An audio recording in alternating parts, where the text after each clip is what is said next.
Hello. हाँ, करिए start. सभी वैष्णवों का आज के सत्संग सत्र में स्वागत है। मंगलाचरण से प्रारंभ करेंगे। नमो भगवते तस्मै कृष्णाय अद्भुत कर्मणे रूप नाम विभेदेन जगत क्रीडति यो यतः मदनं कामरूपेण स्त्री भावाद भावितो हरिः मोहयन्मूलरूपेण अवतीर्ण सेभ्यः एव सः यत्कृपालवमाश्रित्य तरन्ति भवसागरं पद्मावती मनोमोदं घनश्यामम् अहं भजे। अपने सत्संग का विषय शिक्षा पत्र सार। इन 41 शिक्षा पत्रों में जो पहले के 2 शिक्षा पत्र थे उनके प्रकार का अवलोकन हमने किया है। उन दोनों शिक्षा पत्रों में श्री जी क्या आज्ञा करना चाहते हैं, क्या हमें उपदेश करना चाहते हैं, ये हमने श्रवण किया। और जैसा कि मैंने आप सबसे कहा था कि शिक्षा पत्र के अलग अलग स्वरूप, हर शिक्षा पत्र में एक अपनी अलग ही एक पहचान है, एक स्वरूप है और विषय है। और उन विविध विषयों को, उन अलग अलग विषयों में श्री जी हमें क्या उपदेश करना चाहते हैं, ये बहुत ही महत्व की बात है समझने की। तो पहले 2 शिक्षा पत्रों में पहला शिक्षा पत्र वो कर्तव्य बोध करवाने वाला है। दूसरा स्वरूपानुभव की चर्चा श्री जी करते हैं।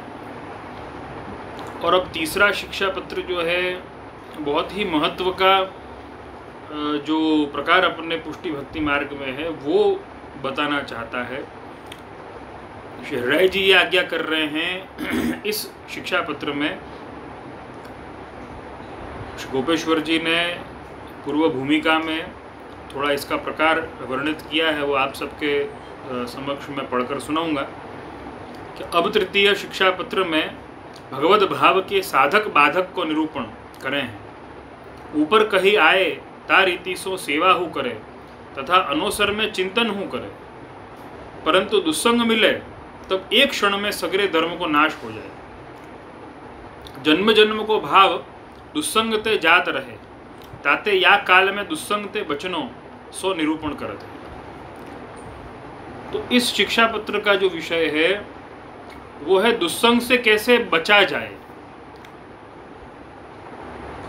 वैष्णव, हमने शायद सत्संग बहुत किया होगा, लेकिन दुस्संग से बचने की तैयारी कितनी है ये भी बहुत महत्व की बात है। ये शिक्षा पत्र के अंतर्गत गोपेश्वर जी ने जो इस भूमिका में आज्ञा करी है, तो भगवत भाव के साधक और बाधक को निरूपण करते हैं। भगवत भाव में क्या साधक है और क्या बाधक है, उसका निरूपण श्री जी ने इस शिक्षा पत्र में किया है, इस तीसरे शिक्षा पत्र में किया है। और देखो, ये दुस्संग की भी बात किसके लिए कर रहे हैं, जैसा कि मैंने पहले भी आप सबसे इस प्रकार की चर्चा करी है कि शिक्षा पत्र का पूरा जो पैटर्न है वो पूरा सेवा करने वालों के लिए है।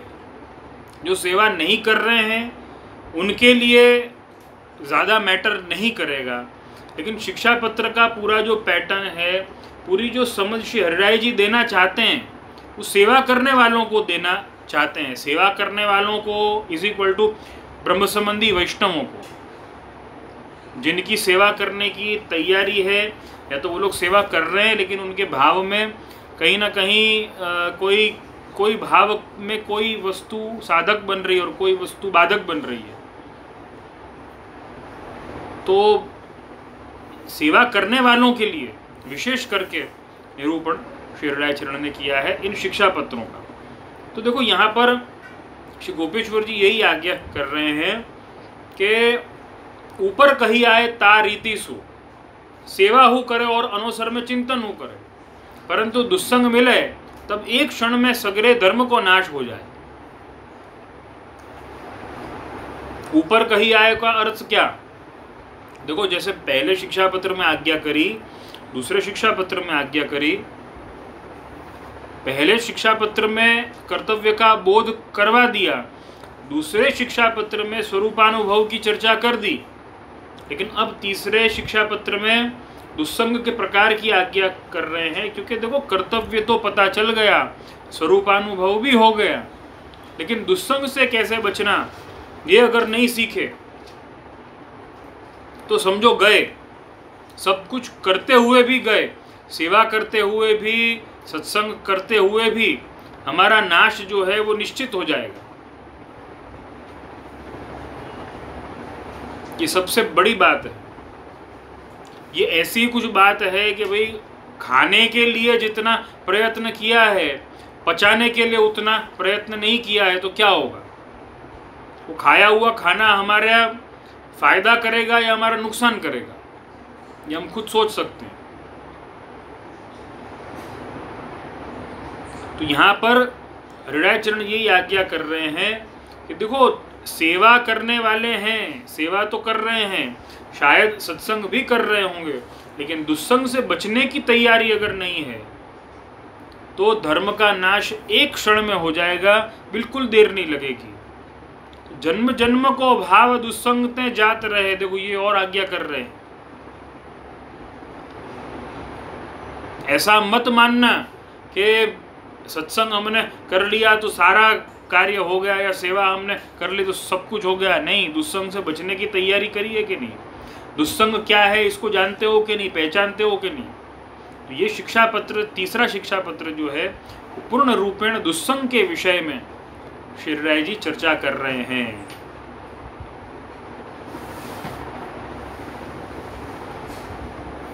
वैष्णव, जितना हमें कर्तव्य का बोध होता है ना, उतना ही हमें अकर्तव्य का भी बोध होना चाहिए कि हमें ये करना है। वो कर्तव्य बोध कहा जाएगा, लेकिन हमें ये नहीं करना है वो भी हमें पता होना चाहिए। ज़्यादातर ऐसा होता है कि हम या तो कर्तव्य पे अतिशय ध्यान दे देते हैं या अकर्तव्य पे अतिशय ध्यान दे देते हैं। दोनों का बैलेंस बनाना ही पुष्टि भक्ति मार्ग है, पुष्टि भक्ति साधना प्रणाली है। और ये आज्ञा श्री हृदय जी ने ही करी हो ऐसा नहीं है, हर आचार्य ने करी है, श्री महाप्रभु जी ने भी करी।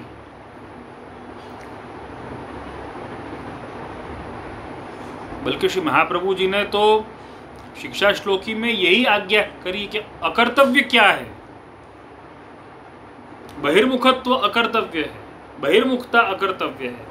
हमें बहिर्मुखता से दूर रहना है। वैष्णव, दोनों वस्तु बहुत ही समझने लायक है, कर्तव्य भी और अकर्तव्य भी।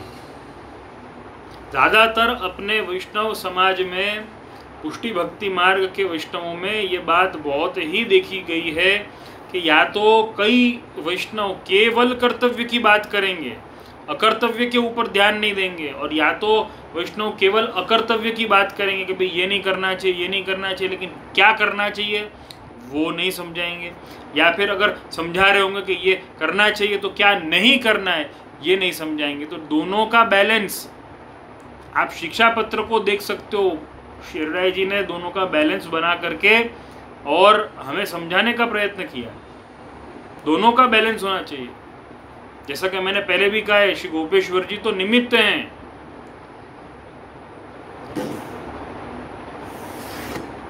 श्री गोपेश्वर जी आप इतने सामर्थ्यवान, इतने समर्थ आचार्य हैं कि शिक्षा पत्र की आज्ञा गोपेश्वर जी से ज्यादा हमको है।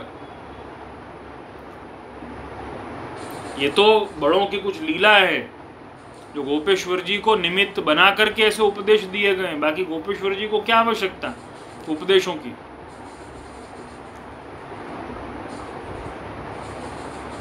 तो यही तेई तेई यही कछु न संदेह वाली लीला तो स्पष्ट है।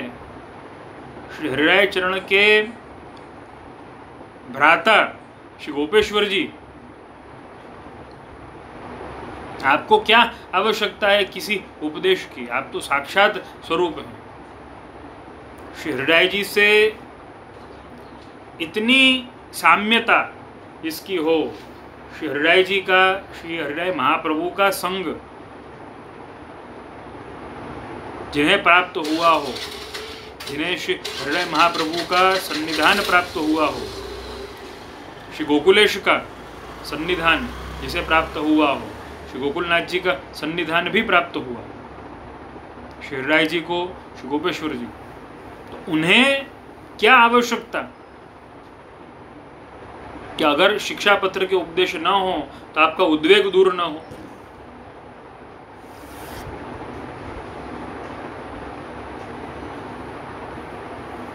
तो श्री गोपेश्वर जी निमित्त हैं, असल उपदेशों की आवश्यकता तो हमें है।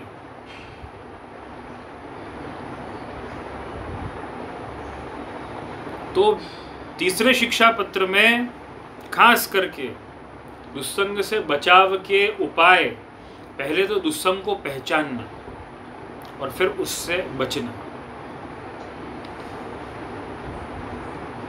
वैष्णवों हम देखेंगे, शायद मुझे लगता है कि वैष्णवों को ऐसा लगेगा कि भाई ऐसा है कि सभी दुस्संगी तो है, जहाँ पे प्रभु की बात नहीं होती हो उसको छोड़ करके बाकी सब अगर देखने जाए तो वो दुस्संगी है, तो इसमें इतना ज़्यादा समझने की बात कहाँ है। लेकिन महत्व की बात यह है कि दुस्संग जो है वो अलौकिक बातों का बहाना बना करके भी मिल जाता है।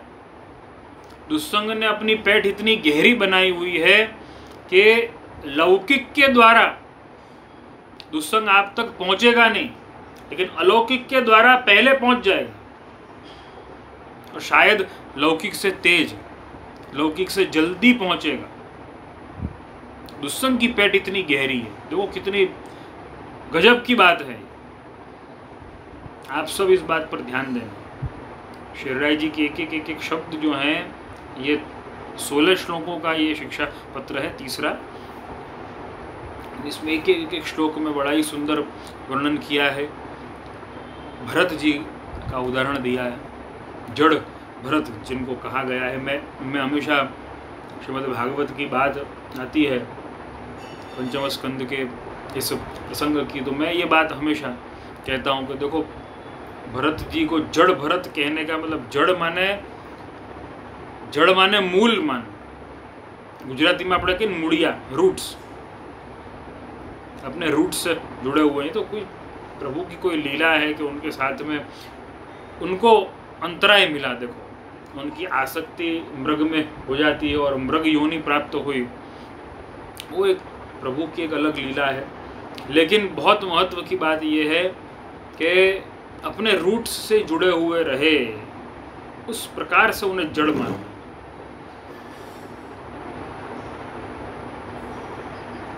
जड़ माने क्या? जड़ माने रूट्स, मूल से जुड़े हुए जो हों वो जड़ भरत। कोई भी योनि प्राप्त हुई, अगला जन्म लेना पड़ा, लेकिन अपने रूट्स नहीं छोड़े, प्रभु की भक्ति करना नहीं भूले। मृग जैसी मूढ़ योनि में भी देखो, मृग योनि में न तो बोल सकते थे, न तो कुछ समझ सकते थे, न समझा सकते थे, लेकिन कम से कम चुप तो रहे। चुप रह करके भी प्रभु के लिए समर्पित रहे, प्रभु में अपना मन लगाए रखा। इसलिए जन्मांतर में भी प्रभु की प्राप्ति हुई।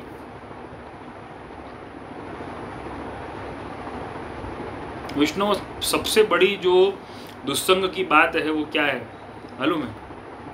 ये तीसरा शिक्षा पत्र जो है वो मैं अवलोकन कर रहा था, अध्ययन में कर रहा था। तो सबसे बड़ी जो आश्चर्य की बात क्या है मालूम है आपको? सबसे बड़ी आश्चर्य की बात यह है कि हमें दुस्संग से कोई फर्क नहीं पड़ता। शायद हमें सत्संग से भी फर्क पड़ता हो कि नहीं, ये मैं कह नहीं सकता, लौकिक इतना हावी हो गया है सब पर। लेकिन हमें सत्संग से कोई फर्क पड़ता हो या नहीं पड़ता हो, दुस्संग से तो कोई फर्क नहीं पड़ता है, ये तो निश्चित बात है। और दुस्संग सबसे बड़ा क्या है मालूम है आपको? एक बात बहुत ही घूमती रहती है इस संसार में, आज के समय में एक बात बहुत घूमती रहती है, और वो बात क्या है मालूम है? पुष्टि भक्ति मार्ग श्री महाप्रभु जी अपना अलौकिक एक बात बार बार समझाएंगे, और वो बात क्या है? वो बात ये है कि देखो, हमें प्रभु की सेवा करनी, हमें भगवत प्राप्ति करनी चाहिए। ये बात हमेशा समझाते रहेंगे। और इस संसार में और लौकिक में लोग क्या समझाते रहेंगे मालूम है? अरे भाई ऐसा है, मरने के बाद तो ठाकुर जी को प्राप्त करना ही है, तो अभी से उसके लिए क्यों उतावले हुए जा रहे हैं? ये तर्क, ये दुस्संग का सबसे बड़ा प्रकार जो है वो ये है, सबसे बड़ा, कि देखो मरने के बाद तो बिना प्रयत्न के ठाकुर जी मिलने ही वाले हैं, तो पहले से इतना प्रयत्न करने की आवश्यकता क्या है? अपने वैष्णव जो हैं वो जवाब नहीं दे पाते, उनको विचार होने लगता है कि भाई इसकी बात तो बड़ी जोरदार है, इसका तर्क बड़ा, आर्ग्यूमेंट तो बहुत जोरदार इसने करी, अब इसका जवाब क्या दिया जाए? विष्णु महत्व की बात ये, महाप्रभु जी का पूरा अभिगम क्या है? महाप्रभु जी का पूरा अभिगम ये है कि ठाकुर जी की प्राप्ति वो तो कंस को भी हुई, शिशुपाल को भी हुई, सब असुरों को हुई, सबको होती है, वो महत्व की बात नहीं है। लेकिन प्रभु के साथ देखो, प्रभु के मरने के बाद प्रभु का होना, उसमें क्या मजा है, आनंद क्या है उसमें? जीते जी प्रभु का हो जाना, उसमें आनंद है। ये सारा अभिगम जो है उस वस्तु का है। प्रभु के लिए मरो ऐसा क्यों? प्रभु के लिए जियो ऐसा क्यों नहीं? पुष्टि भक्ति मार्गीय प्रभु के लिए जीता है। अब ये कहाँ का न्याय है कि पहले जब जियो तब तो सब औरों के लिए जियो, और फिर बाद में प्रभु के लिए मरो? ऐसा क्यों? प्रभु के लिए क्यों ना जिया जाए? महाप्रभु जी का सारा अभिगम यही है, प्रभु के लिए जियो।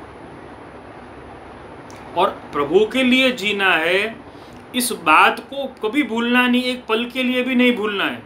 जो ये बात को भुलाने की कोशिश करे, जो ये बात को हमारे दिमाग से, हमारे मन से सबसे निकालने की कोशिश करे एक पल के लिए भी, चाहे वो कोई बात हो, चाहे वो कोई व्यवहार हो, चाहे वो कोई विचार हो, चाहे वो कोई जगह हो, चाहे वो कोई व्यक्ति हो, कोई भी हो, तो वो दुस्संग करके जानना है।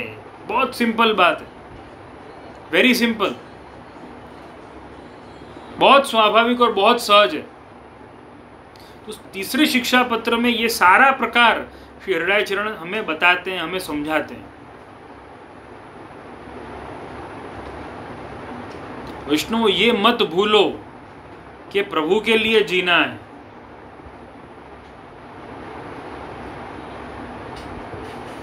जिसने जीवन दिया उसी के लिए क्यों न जिया जाए?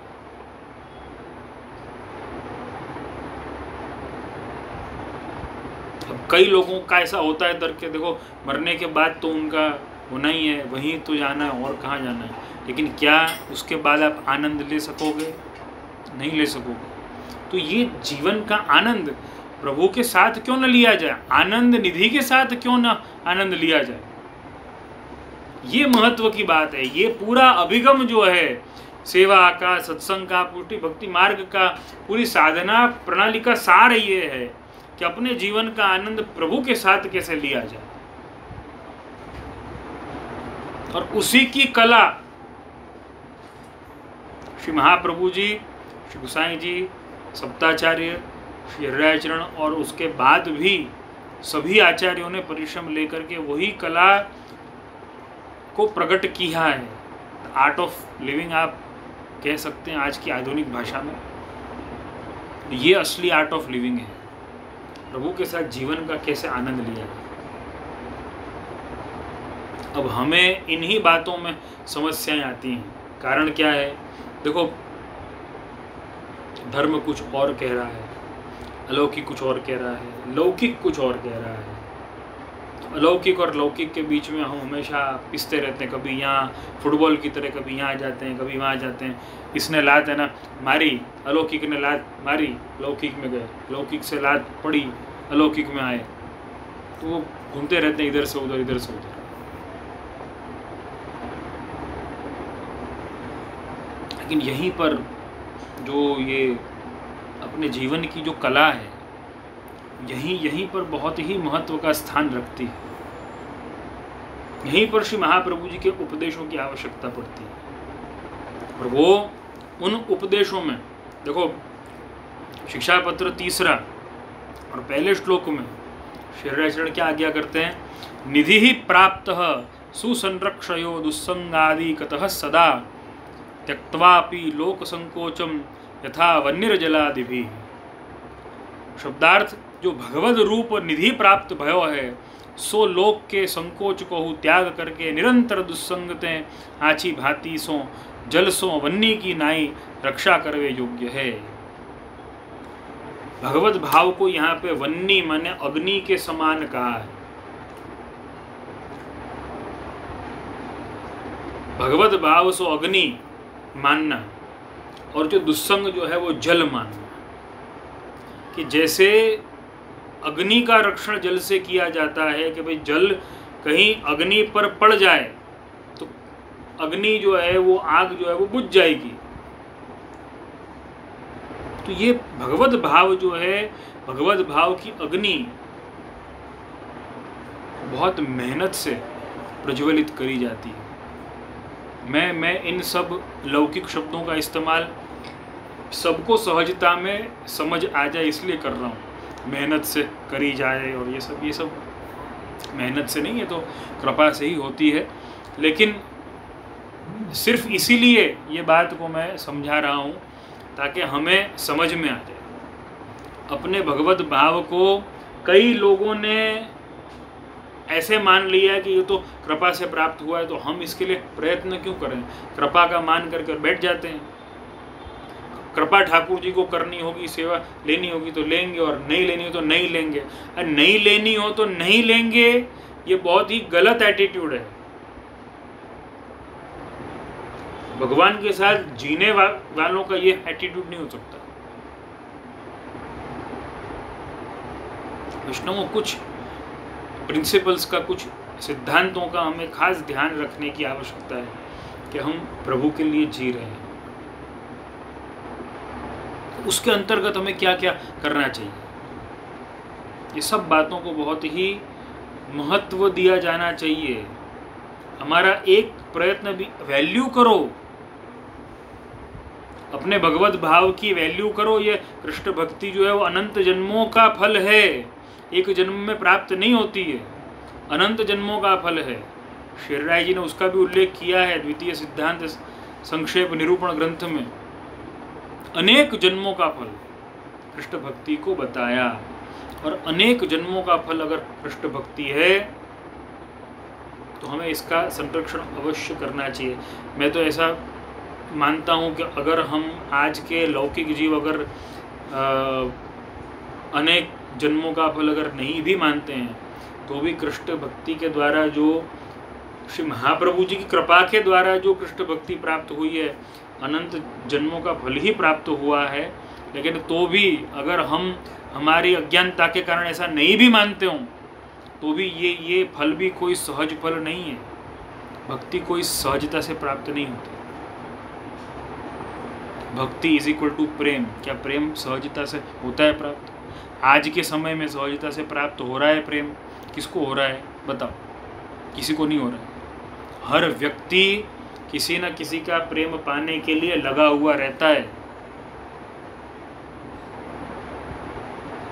तो भगवत प्रेम का दान प्रभु ने हमें किया, श्री महाप्रभु ने हमें किया, उसकी वैल्यू हम क्यों ना करें?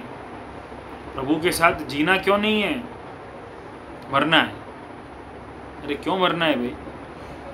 प्रभु के साथ जियो तो सही।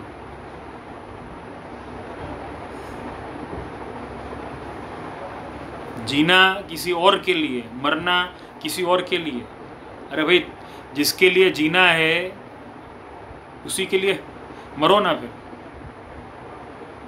मर सकोगे उसके लिए, और मरने के बाद में उसकी प्राप्ति हो जाएगी ऐसा लगता है?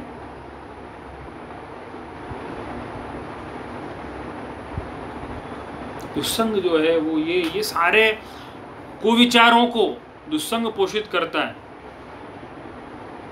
हमें दुस्संग प्राप्त हुआ है कि नहीं हुआ है, ये किस वस्तु से स्पष्ट हो जाता है?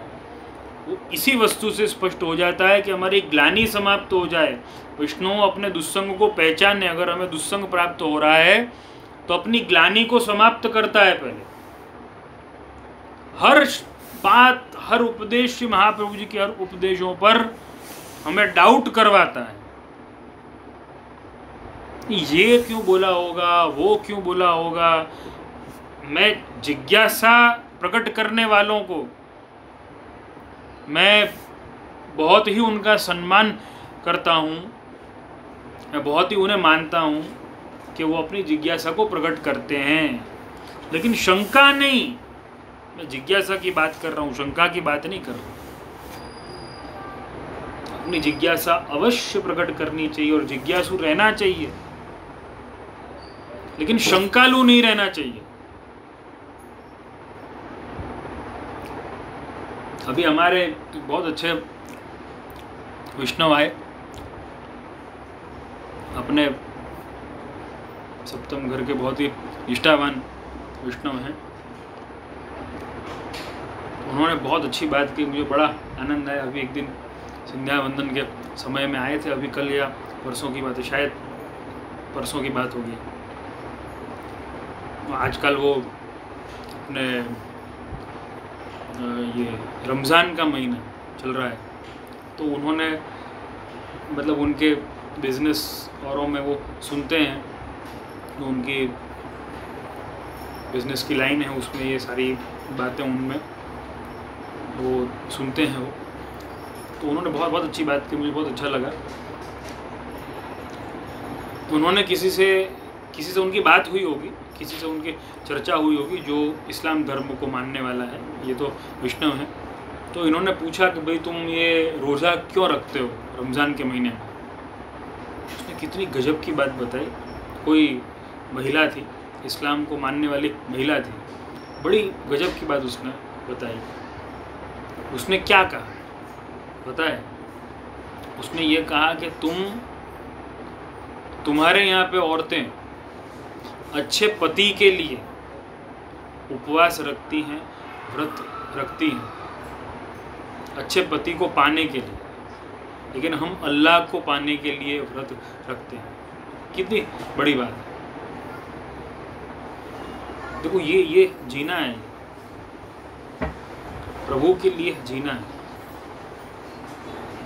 विष्णु, आप सोचोगे जिनके पास वैदिक परंपरा नहीं है, शास्त्र सनातन धर्म की इतनी दिव्य परंपरा नहीं है, इतना दिव्य शास्त्र नहीं है, वो अगर ऐसा कह सकते हैं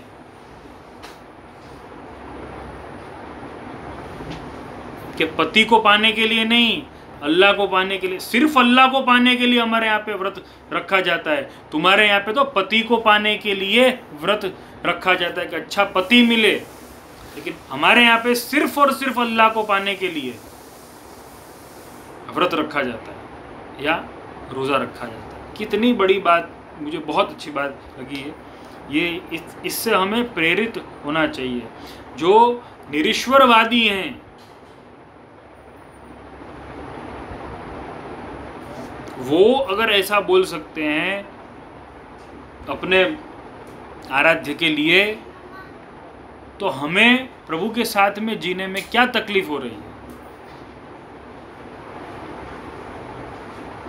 भगवत भाव वन्नी है और दुस्संग जो है वो जल रूप है। तो ये वन्नी जो है, ये अग्नि जो है, इसका हमें संरक्षण करना चाहिए।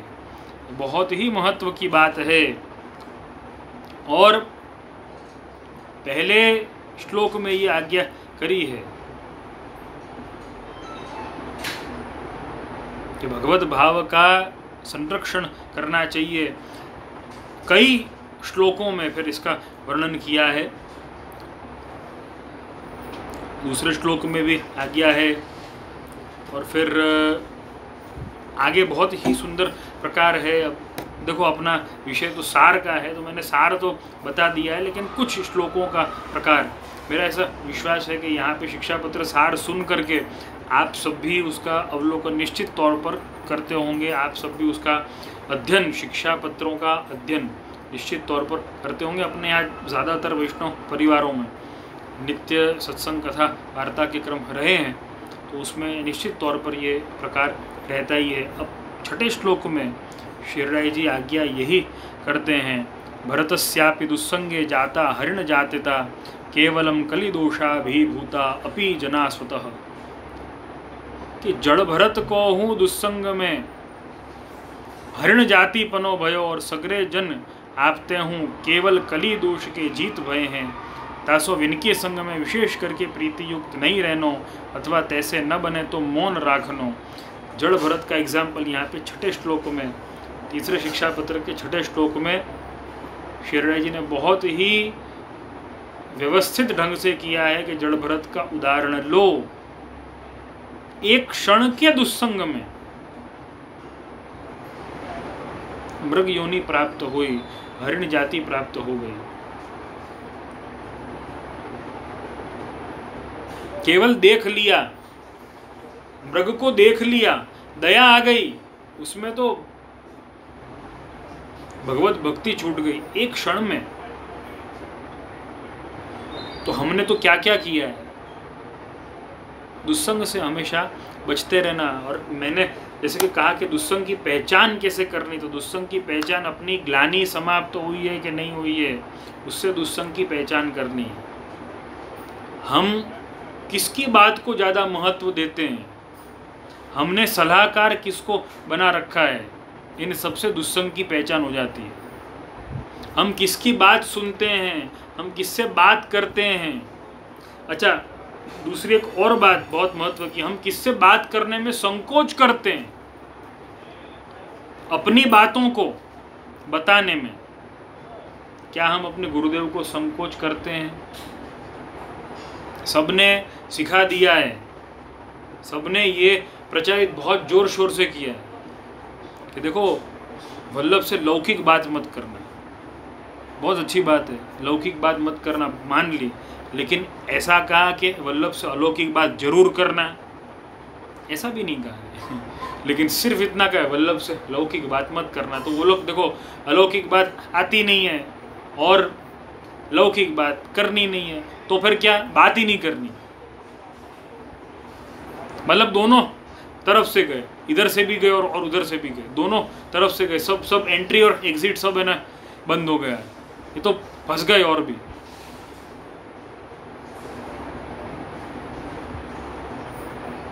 जड़ भरत जी का उदाहरण लें, दुस्संग से बचें। देखो, लौकिक बात करनी हो गुरु से या अलौकिक बात करनी हो, महत्व की बात यह है सत्संग की प्राप्ति और दुस्संग की निवृत्ति। अगर आपको सत्संग की प्राप्ति लौकिक बात करने से मिलती है तो लौकिक बात जरूर करें, बार बार करें। और दुस्संग की निवृत्ति लौकिक बात करने से हो जाती हो तो जरूर करें, कोई आपत्ति नहीं है। और मेरा विश्वास है कि आपके गुरु को भी कोई आपत्ति नहीं होगी, कोई आपत्ति नहीं होगी।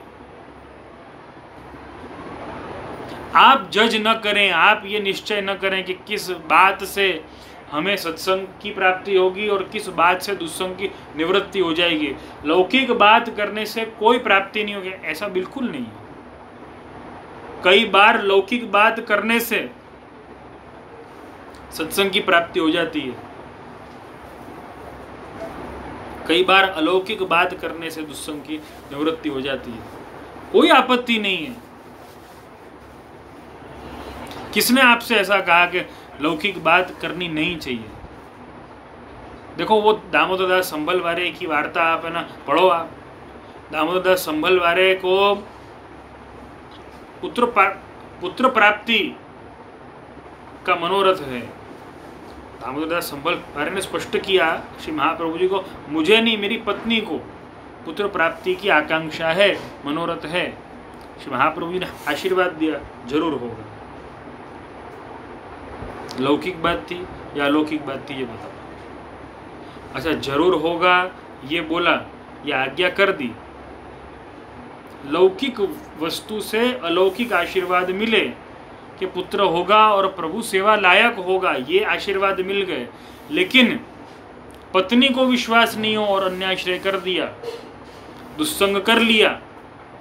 इसलिए श्री महाप्रभु जी ने पुनरुपदिष्ट किया, पुनराज्ञा करी कि पुत्र तो जरूर होगा लेकिन म्लेच्छ होगा।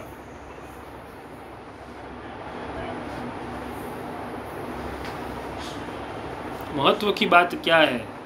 गुरु से चर्चा हो, गुरु का सन्निधान मिले। वैष्णव, मेरा तो ऐसा मानना है कि अलौकिक बातों में शायद अब हमारी इतनी गति रह नहीं गई है कि हम गुरु से इतनी अलौकिक बातें कर सके। जरूर अलौकिक बातें करनी चाहिए, आप करते हो तो बहुत अच्छी बात है, स्वागत है, जरूर करो। लेकिन अगर अलौकिक बातें नहीं है तो लौकिक बात भी कर सकते हैं। और लौकिक बातों में गुरु से विनती करें कि प्रभु हमारा जीवन तो ऐसा लौकिक है, इसको आप अलौकिक बना दो।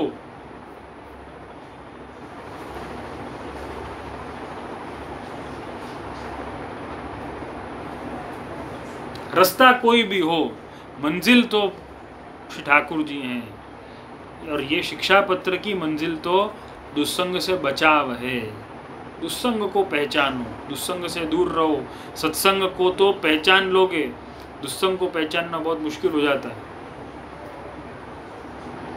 तो दुस्संग का यहाँ पे बहुत सबसे महत्व का रूप श्रीहरि चरण ने जो आज्ञा करी है शिक्षा पत्र तीसरे के 8वें श्लोक में, यो वदत अन्यथा वाक्यम आचार्य वचनात् जनः संस्कृति प्रेरको वापि तत्संगो दुष्ट संगम। बहुत ही मील का पत्थर ये श्लोक है हम पुष्टि मार्गियों के लिए, पुष्टि मार्गीय अनुयायियों के लिए। श्रीहरि चरण ये आज्ञा करते हैं कि देखो, कोई सत्संग के नाम पर दुस्संग करवा रहा है या क्या कर रहा है, इसकी पहचान कैसे करी जाए। तो इसकी पहचान श्री महाप्रभु जी के वचनों के सामने, उनके वचनों को, उनके वाक्यों को रख करके देख लें और ये निश्चित कर लें, कंपेयर करके देख सकते हैं, मैच करके देख सकते हैं। अगर महाप्रभु जी से, श्री महाप्रभु से इनके वचन अगर मैच होते हैं, श्री महाप्रभु जी की आज्ञाओं से किसी के वचन मैच होते हैं तो सत्संग मानना। लेकिन वो वचन जो है वो श्री महाप्रभु जी में आसक्ति करवाने वाले नहीं हैं, महाप्रभु जी के मार्ग में निष्ठा बढ़ाने वाले नहीं हैं। श्री महाप्रभु जी की बात कुछ अलग है, इनकी बात कुछ अलग है। तो फिर उनका संग दुष्ट संग करी के जानना, दुस्संग करी के जानना। विष्णु याद रखना, लौकिक बातों से आजकल दुस्संग नहीं मिलता है, लेकिन अलौकिक बातों से दुस्संग ज़्यादा मिलता है। हमेशा ध्यान रखना, बहुत महत्व की बात है। और 8वां श्लोक मैं तो यही कहूँगा, लिख करके रख लेना सब। तीसरे शिक्षा पत्र का 8वां श्लोक सब लिख करके रख लेना कि आचार्य वचनों से भिन्न जो वाक्य कहे उसके वचनों को दुष्ट संग करी के जानना, दुस्संग करी के जानना। वो वचन वचन ही नहीं है, वो तो दुर्वचन है, निश्चित करके जानना। क्यों? जो श्री महाप्रभु जी के वचनों के अलावा कोई भी वचन ऐसे नहीं है कि जो कृष्ण में निस्वार्थ प्रीति करवाने वाले हों, ऐसे कोई भी नहीं है। और आगे 9वें श्लोक में श्री हरिराय जी ये आज्ञा करते हैं, यश्च कृष्णे रतिम नित्यम बोधयत्य प्रयोजनाम निरपेक्ष सात्विकश्च तत्संग साधु संगमः। जो सदा श्री कृष्ण में कारण रहित प्रीति को बोध करे और निरपेक्ष तथा सात्विक होए, तिनको संग सो साधु पुरुष को संग जाननो। सत्संग किसे जानना? कारण रहित कृष्ण में प्रीति करता है। 8वें श्लोक से ये सिद्ध होता है कि कि कारण रहित कृष्ण से प्रीति कौन कर सकता है? जो महाप्रभु जी के वचनों को मानता हो, श्री महाप्रभु जी के वचन के अनुसार भक्ति मार्ग में प्रवृत्त हो, वही कर सकता है, दूसरा नहीं कर सकता है। ऐसा निरपेक्ष और सात्विक जो हो, उसका संग साधु संग करके जानना, मतलब सत्संग जानना। 11वें श्लोक में शिवराय जी की अपार प्रीति श्रीमद् वल्लभाचार्य चरण में है। तो इसका संकेत लगभग हर शिक्षा पत्र में मिलता है, लगभग। और ये शिक्षा पत्र में भी शिवराय चरण आज्ञा करते हैं 11वें श्लोक में, श्रीमदाचार्य चरणे मति स्थाप्या सदा स्वतः तत एव स्वकीयानाम सिद्धि कार्यस्य सर्वथा। सदा श्री आचार्य जी के चरणारविंद में आप ते मति स्थिर करनी, तासों ही भगवदीयन के कार्य की निश्चय सिद्धि होए। भगवदीय की कार्य की सिद्धि कैसे होए, कि हमारे कार्यों की सिद्धि कैसे होगी? तो कहा कि हमारी मति जब महाप्रभु जी के चरणारविंद में स्थिर होगी ना, तभी हमारे कार्य की सिद्धि होगी। देखो दामोदर दास संबलवारे की वार्ता से स्पष्ट हो जाता है। पुत्र तो हुआ लेकिन म्लेच्छ हुआ, मतलब कार्य तो हुआ लेकिन कार्य की सिद्धि नहीं हुई है। ये महत्व की बात है। देखो पुत्र प्राप्ति से दुख तो दूर हो गया, लेकिन सुख प्राप्त नहीं हुआ, क्योंकि प्रभु लायक नहीं हुआ। क्यों? क्योंकि महाप्रभु जी के वचनों में विश्वास नहीं रखा, अन्याश्रय कर दिया। महाप्रभु जी के वचनों में विश्वास रखा होता तो ये तकलीफ नहीं होती, पुत्र भी होता और सुख भी होता। कार्य हुआ लेकिन कार्य की सिद्धि नहीं हुई। ये बहुत महत्व की बात है।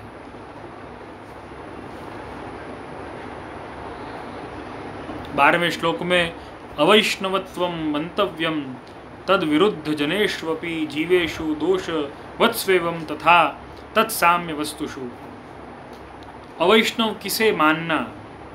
पुष्टि मार्ग के विरुद्ध जो जन है तिनमें, तथा भगवदीय में दोष बुद्धि वाले जो जीव हैं तिनमें हूँ ऐसे अवैष्णवत्व मानो।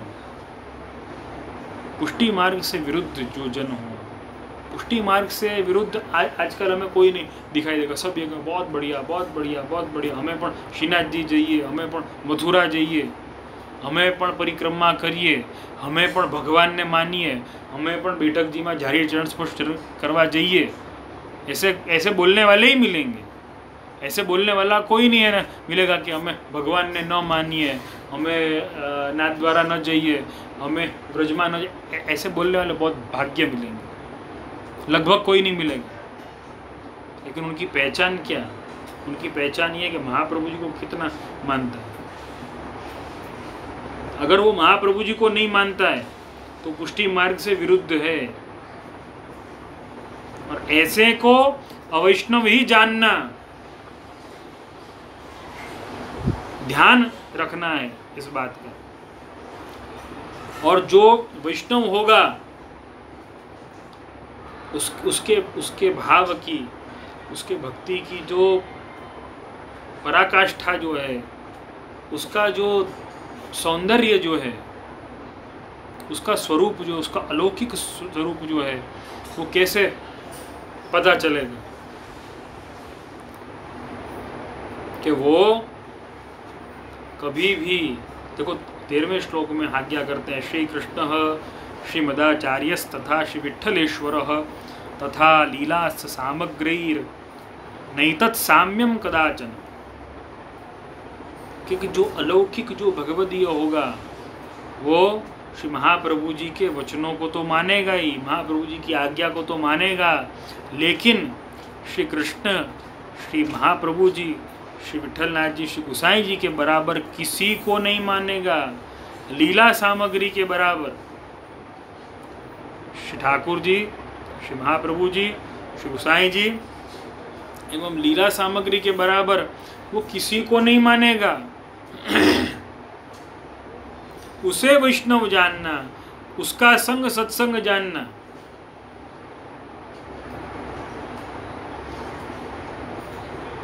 कृष्ण का नाम आए ना तो उसका हृदय झुक जाए। श्री महाप्रभु जी, श्री गोसाई जी का नाम आए, देखो दर्शन की तो बात दूर की गई, लेकिन श्री गोसाई जी, श्री महाप्रभु जी का नाम आए ना तो उसकी आंखें झुक जाएं, हृदय झुक जाए कि नहीं, अरे ये तो किसका नाम ले लिया। श्री महाप्रभु जी का नाम लिया, अरे जितनी बार वंदन करे जाएं उतना कम। श्री गोसाई जी का नाम ले लिया, जितनी बार वंदन किए जाए उतनी बार कम। उसका शीश झुकता ही जाए, उसका हृदय झुकता ही जाए वहाँ नहीं। महाप्रभु जी के वचन कह रहा है, देखो वहाँ पे अपने आप, देखो महाप्रभु जी के वचनों की कोई बात कर रहा हो, महाप्रभु जी का नाम कोई ले, अपना ध्यान वहाँ पर नहीं जाए, ऐसा हो ही नहीं सकता। जहाँ पर महाप्रभु जी का नाम आएगा, श्री गोसाई जी का नाम आएगा, श्री ठाकुर जी पुष्टि पुरुषोत्तम का नाम आएगा, वहाँ पे हृदय, वहाँ पे मन अपने आप वहाँ पे खींचा चला जाएगा। ये वैष्णवत्व के लक्षण है। दूसरी दुनिया की सारी बातें चल रही हैं, लेकिन अरे महाप्रभु जी की बात हो रही है, अरे श्री महाप्रभु जी के कोई वचनों की बात कर रहा है, महाप्रभु जी के स्वरूप की कोई बात कर रहा है, अपने आप सारी बातों पर से ध्यान हट के और सीधा श्री महाप्रभु जी की बातों में लग जाएगा। बहुत महत्व की बात है वैष्णव, ये गुण है, वैष्णवता के गुण है।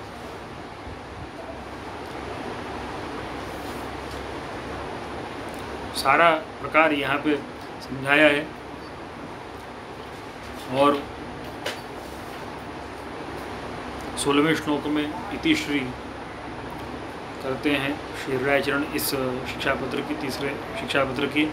अस्माभिरेवं लिखितं निरपेक्षैः स्वभावतः स्नेहेन सर्वथा चित्ते धीयताम यदि रोचते।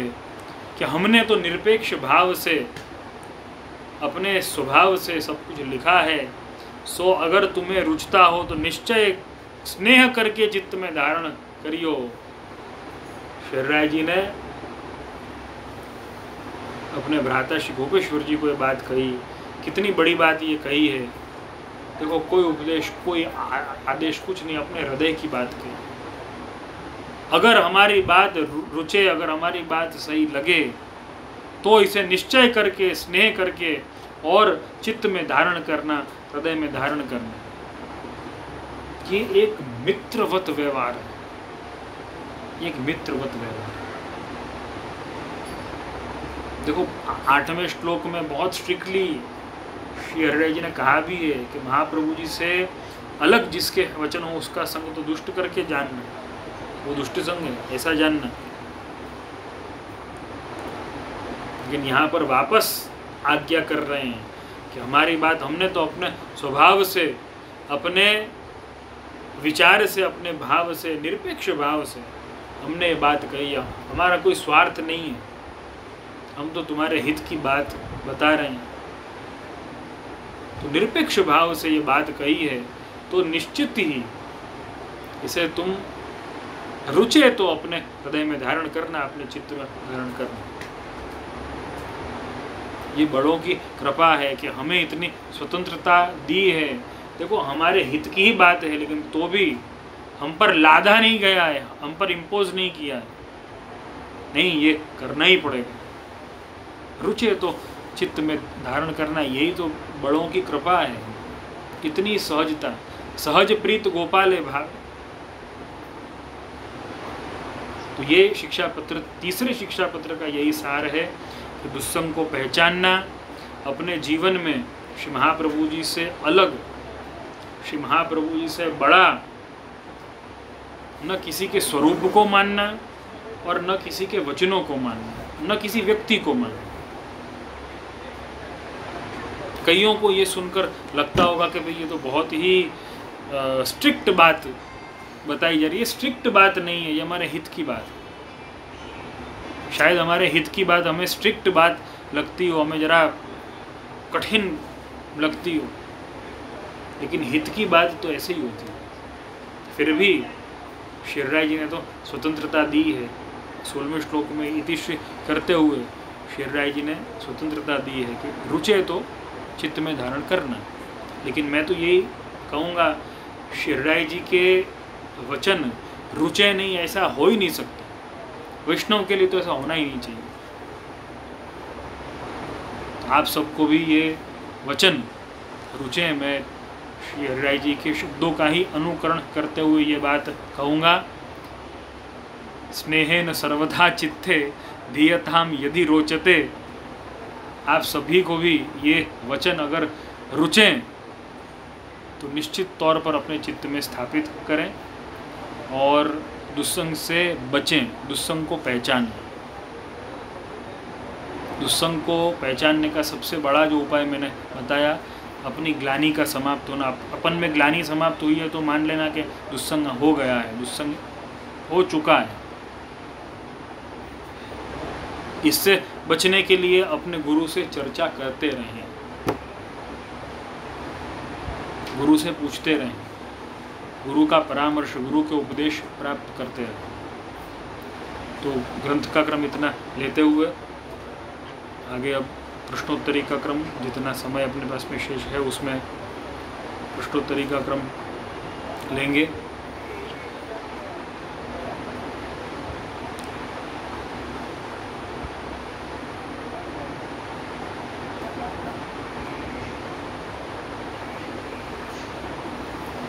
और 38वां प्रश्न यहाँ पे आपके FCC सत्संग व्हाट्सएप ग्रुप की सूची में निश्चित ही आपको प्राप्त हुआ होगा। तो 38वां प्रश्न है निरुपमा बेन मेहता का, चारकोप में निवास करती हैं निरुपमा बेन। उन्होंने प्रश्न किया है कि हरिवंश चाचाનું મહાત્મ્ય અને તેમના વિશેના નોલેજ માટે કયો ગ્રંથ લેવાનો અને વાંચવાનો। तो मुझे लगता है, जहाँ तक मेरी समझ है, ये प्रश्न का जो अर्थ जो है वो चाचा हरिवंश जी जो श्री गोसाई जी के सेवक थे, 252 वैष्णव की वार्ता में आपकी वार्ता जी आती है। चाचा हरिवंश जी महात्म्य અને તેમના વિષયના નોલેજ। चाचा हरिवंश जी महात्म्य, ये तो मुझे नहीं समझ में आया कि चाचा हरिवंश जी का महात्म्य कैसे हो जाएगा। वैष्णवों का महात्म्य तो उनके गुरु से होता है, वैष्णव की पहचान तो उनके गुरु से होती है। तो आप श्री गोसाई जी का महात्म्य अगर पढ़ लेंगे, नाम रत्नाख्य स्तोत्र है, एक उदाहरण के तौर पे मैं बता रहा हूँ। तो श्री गोसाई जी के स्वरूप की अगर बात करें तो नाम रत्नाख्य स्तोत्र सबसे सर्वोत्तम वही है श्री गोसाई जी के स्वरूप के लिए समझना हो तो। और श्री गोसाई जी के व्यक्तित्व की अगर बात करें, ये व्यक्तित्व बहुत छोटा शब्द आपके लिए मैंने इस्तेमाल किया है, लेकिन ये हमारी समझ के लिए बता रहा हूँ मैं कि श्री गोसाई जी के स्वरूप की और विलक्षणताओं को जानना हो तो श्री गोसाई जी के द्वारा रचित ग्रंथों का अवलोकन करें, उनका अध्ययन करें। श्री गोसाई जी के द्वारा प्रस्थापित पुष्टि भक्ति मार्ग के राग भोग श्रृंगार जो प्रणाली अपने यहाँ पर सेवा प्रणाली के अंतर्गत आते हैं, उन सब का आनंद लें। तो श्री गोसाई जी के स्वरूप का ज्ञान अपने आप हो जाएगा। श्री गोसाई जी के स्वरूप का ज्ञान होगा तो श्री गोसाई जी के सेवकों का समर्पण आपके प्रति क्या था वो अपने आप समझ में आ जाएगा। तो चाचा हरिवंश जी के महात्म्य और उनके विषय में नॉलेज के लिए कोई ग्रंथ आज तक तो बना नहीं है। अब कोई बना दे तो मुझे पता नहीं है, आज तक तो नहीं बना है। और मेरा ऐसा मानना है कि चाचा हरिवंश जी खुद, क्योंकि अपने यहाँ तो लीला नित्य है, तो श्री गोसाई जी एवं श्री चाचा हरिवंश जी निश्चित ही तौर पे चाचा हरिवंश जी श्री गोसाई जी की सेवा में निश्चित तौर पे होंगे। और चाचा हरिवंश जी अगर ये बात सुनते हैं कि मेरे महात्म्य का कोई ग्रंथ प्रकट हो सकता है या होगा या किसी ने किया होगा, तो मुझे लगता है कि उनको सबसे ज़्यादा बुरा लगेगा। उन्हें अच्छा नहीं लगेगा, उन्हें बुरा लगेगा कि मेरे गुरु मेरे सर्वस्व का महात्म्य जो है वो कम करके और मेरा महात्म्य बढ़ाया जा रहा है। तो इससे निश्चित ही चाचा हरिवंश जी को बुरा लगेगा, अच्छा नहीं लगेगा। हाँ, उनके व्यक्तित्व का आपको ज्ञान अगर लेना है तो 252 वैष्णव की वार्ता से अधिक और कुछ नहीं हो सकता। तो चाचा हरिवंश जी के विषय में जानना हो तो 252 वैष्णवों की वार्ता है, वो आप पढ़ सकते हैं और उससे निश्चित तौर पर ज्ञात हो जाएगा आपको।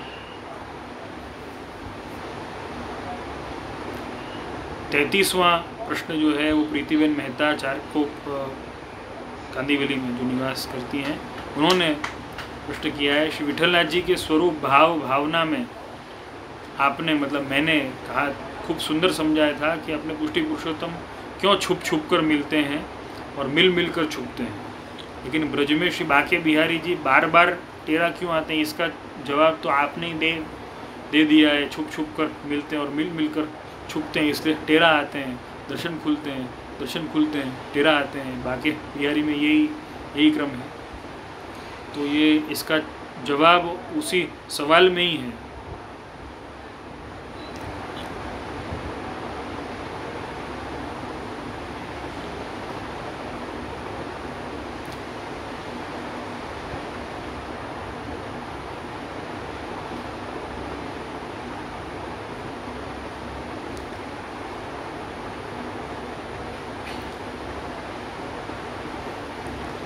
एक प्रश्न और उपस्थित हुआ था,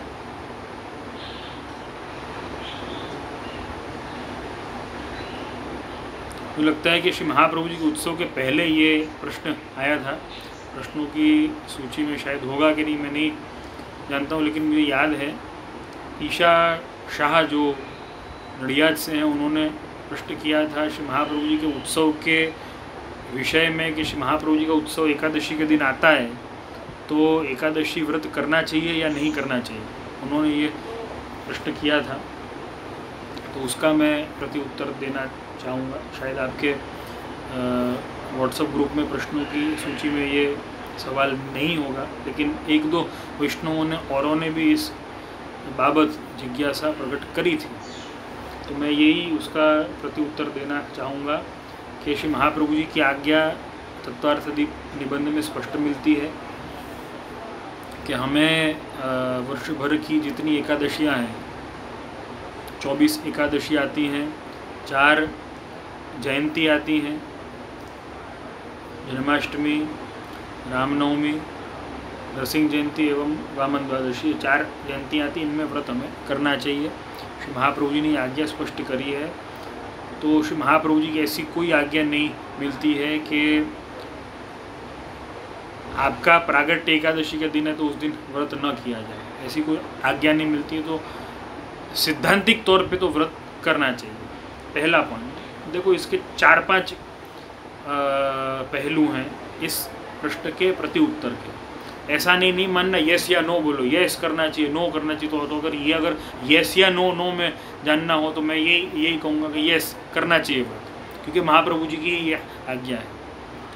तो महाप्रभु जी के उत्सव के दिन एकादशी है, उस दिन व्रत करना चाहिए या नहीं करना चाहिए, तो यस करना चाहिए। तत्वार्थदीप निबंध में श्री महाप्रभु जी की आज्ञा है, मैं नहीं कह रहा हूँ, श्री महाप्रभु जी ने ये आज्ञा करी है। महाप्रभु जी ने ऐसा कोई स्पेशल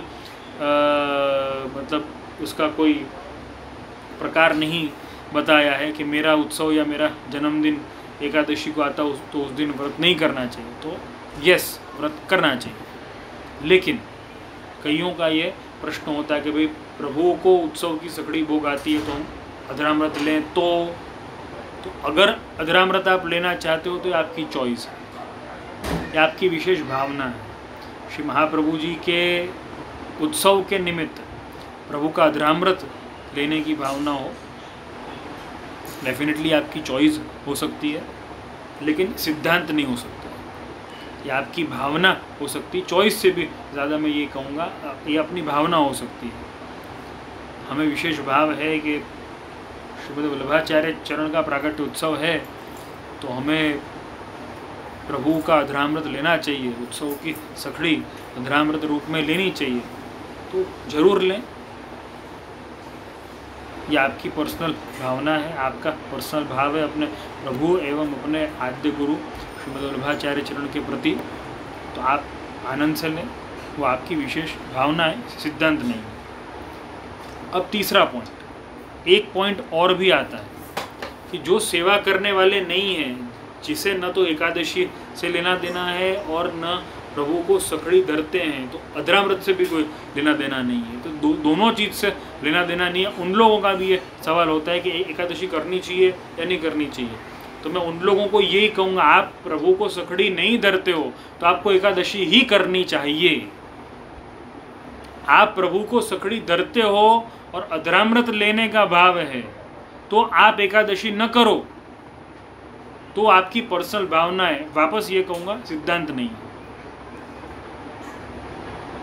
लेकिन जिन लोगों को प्रभु की सेवा अंतर्गत सकड़ी धरने का उनके यहाँ पे कोई क्रम ही नहीं है, लेकिन वो साल भर की 23 एकादशी करते हैं, एक दिन की एकादशी के लिए, मतलब श्री महाप्रभु जी के उत्सव के दिन के लिए वो कंफ्यूज्ड हैं कि एकादशी करनी चाहिए या नहीं करनी चाहिए। तो उन लोगों के लिए मैं ये कहूँगा, उनको जरूर करनी चाहिए, क्योंकि वो प्रभु को सकड़ी नहीं धरते हैं, तो अधरामृत लेने का कोई प्रश्न खड़ा ही नहीं होता है। ये मान करके कि नहीं श्री महाप्रभु जी का उत्सव है तो हमें खाना चाहिए, ऐसा कोई खाने का कोई क्रम नहीं है। ऐसा न तो ऐसी भावना हो सकती है और न तो ऐसा सिद्धांत हो सकता है, दोनों में से कुछ भी नहीं है। तो आप अगर प्रभु को सकड़ी नहीं धरते हैं तो निश्चित तौर पर आप 23 एकादशी कर रहे हैं, एक एकादशी के लिए विचार करने का कोई औचित्य नहीं है, निश्चित तौर पर करनी चाहिए। चौथा पहलू, मैंने 3 पहलू बताए। पहला, एकादशी करनी चाहिए। दूसरा, प्रभु को सकड़ी धर रहे हो और अधरामृत लेने का भाव है, सिद्धांत नहीं है।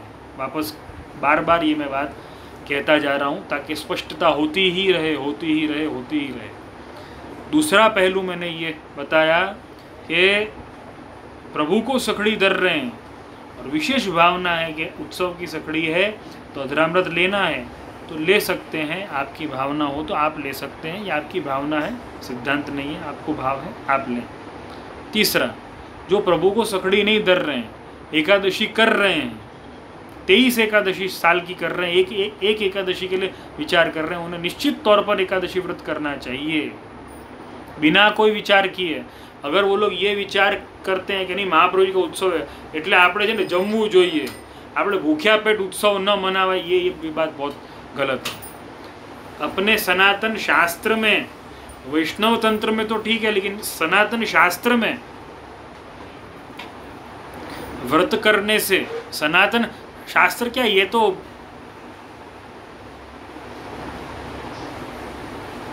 विज्ञान ने भी इसको प्रमाणित किया हुआ है कि व्रत जो है वो कोई बुरी चीज़ नहीं, वो तो बहुत अच्छी चीज़ है। देखो, गलत खाना या ज़्यादा खाना, उससे अच्छा ये है सही खाना या तो फिर न खाना, वो अच्छा है। शायद आपको भी मालूम होगा,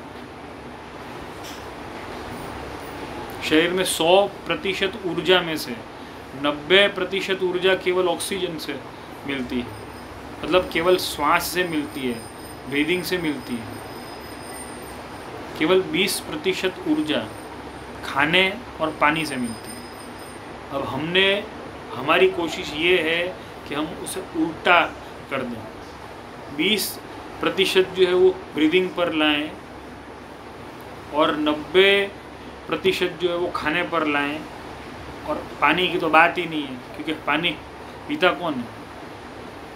किसी को चाय चाहिए, किसी को सॉफ्ट ड्रिंक चाहिए, किसी को क्या चाहिए, किसी को क्या चाहिए। और पानी भी लोग है ना पिएंगे तो बना कर पिएंगे, ठंडा, उसमें एक में बर्फ़, एक आधा ठंडा, पता नहीं क्या क्या और उसमें होगा, मिनरल वाला और ये वाला, न कोई बिस्लरी वाला, न ये न मालूम नहीं क्या क्या होता है कितने उसके भी प्रकार हो गए तो मैं यही है ना कहूँगा कि भाई व्रत करना हमेशा श्रेयस्कर है, तो उत्सव के दिन ये सोच करके खा लें कि नहीं मुझे उत्सव में और नंद घेरा नंद भयो होगा, आनंद से वो ऐसा नहीं होता है। किसी ने कहावत है ना बना दी है, भूखे पेट भजन न होए गोपाला।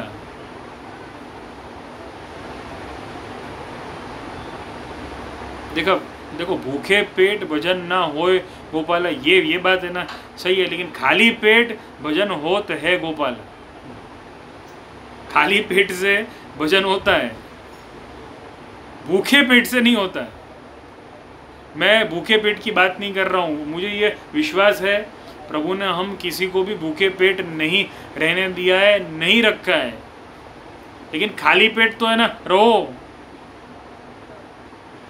अब हमने सोच लिया है कि भाई पेट है ना तो हमेशा भरा हुआ ही होना चाहिए, ऐसा नहीं होता है। दिमाग है हमेशा इसमें कुछ भरा हुआ ही होना चाहिए, क्या ऐसा होता है? मुंह है हमेशा भरा हुआ ही होना चाहिए, कुछ ना कुछ खाना कुछ ना कुछ खा करना ही है, क्या ऐसा हो सकता है? आँख है हमेशा कुछ ना कुछ देखती रहे, ऐसा नहीं हो सकता ना।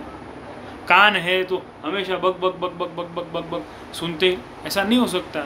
हाथ है तो हाथ खाली नहीं होने चाहिए, उसमें कुछ ना कुछ रख ही दो, अरे ऐसा नहीं होता है ना। ऐसे ही पेट है तो पेट है तो उसमें कुछ रख ही दो हमेशा, ऐसा नहीं होता है। भूखे पेट भजन न होत गोपाला, बहुत सही बात होगी, लेकिन खाली पेट भजन होत गोपाला, ये भी बहुत सही बात है। तो खाली पेट रहें, भूखे पेट न रहें। खाली पेट रहना और भूखे पेट रहना दोनों अलग अलग कहानियाँ। तो तीसरा प्रकार जो मैंने आपको समझाया, अगर आप 23 एकादशी कर रहे हैं, एक एकादशी के लिए विचार कर रहे हैं, तो निश्चित तौर पर श्री महाप्रभु जी को इससे कोई आपत्ति नहीं है, बल्कि श्री महाप्रभु जी की तो आज्ञा है कि एकादशी व्रत करना चाहिए, तो उससे महाप्रभु जी को कोई आपत्ति नहीं, एकादशी व्रत जरूर करें श्री महाप्रभु जी के उत्सव पर। चौथा प्रकार जो न तो 23 एकादशी करता है और न तो 23 मिनट के लिए भी भूखा रहता है, साल में 23 दिन तो है ना छोड़ो, लेकिन 23 मिनट के लिए भी जो भूखा रहता नहीं है, वो महाप्रभु जी के उत्सव के दिन सोचता है व्रत करूं या न करूं, तो भाई उसके लिए तो कोई कुछ कहा नहीं जा सकता, उसको जो करना है वो करे। ये चौथा प्रकार है उसका। तो मैंने चारों प्रकार जो हैं वो बता दिए हैं आपको। श्रेयस्कर प्रकार, सबसे टॉप मोस्ट प्रकार महाप्रभु जी की आज्ञा का है, जो एकादशी व्रत करना है। दूसरा प्रकार जो है वो प्रभु का अधरामृत लेना है मात्र।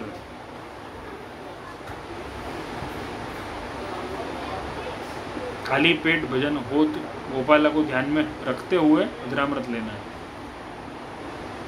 तो मेरा ये विश्वास है आप सबको बात समझ में आ गई होगी। और इसी के साथ में आज के सत्संग सत्र को यहाँ पर विराम देंगे।